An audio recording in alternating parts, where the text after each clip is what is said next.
આગામી 1 એપ્રિલથી સુરત ઇન્ટરનેશનલ એરપોર્ટથી હવાઈ યાત્રા મોંઘી થશે। ડોમેસ્ટિક અને ઇન્ટરનેશનલ પેસેન્જરોની વાર્ષિક અવરજવર 10 લાખને પાર પહોંચતા એઆઈએ સુરત ઇન્ટરનેશનલ એરપોર્ટને ક્લસ્ટર 2 માંથી ક્લસ્ટર 1માં મૂક્યું છે। સુરત ઇન્ટરનેશનલ એરપોર્ટ ક્લસ્ટર 1માં આવતા એરાએ સુરત ઇન્ટરનેશનલ એરપોર્ટ પર ડોમેસ્ટિક અને ઇન્ટરનેશનલ પેસેન્જરોની સાથે એરલાઇન્સોને અપાતી ફેસિલિટીઓના ચાર્જ વધાર્યા છે। આ વધારાના ચાર્જ સુરત ઇન્ટરનેશનલ એરપોર્ટ એરલાઇન્સો થકી પેસેન્જરો પાસેથી વસૂલાત કરશે।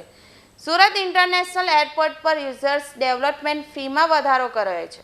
આ ઉપરાંત સુરત ઇન્ટરનેશનલ એરપોર્ટ પર aviation security fee, passenger service fee અને common user terminal equipment fee પણ પેસેન્જરો પાસે વસૂલાશે। નાણાકીય વર્ષ 2020થી 2021માં સુરત ઇન્ટરનેશનલ એરપોર્ટ પર યુઝર્સ ડેવલપમેન્ટ ફી ₹100 વસૂલાતી હતી, જે હાલમાં નાણાકીય વર્ષ 2023-2024માં ₹175 વસૂલાઈ રહી છે, તેમજ આગામી નાણાકીય વર્ષ 2024થી 2025માં ₹709 વસૂલાશે।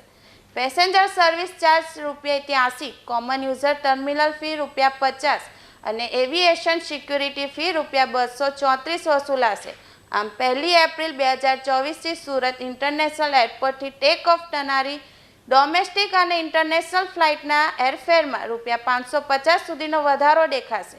એરલાઇન્સો માર્ચ મહિનામાં એન્ડિંગથી જ પોતાની સિસ્ટમમાં એરફેરમાં વધારો કરશે અને પેસેન્જરો તે ચૂકવવા પડશે।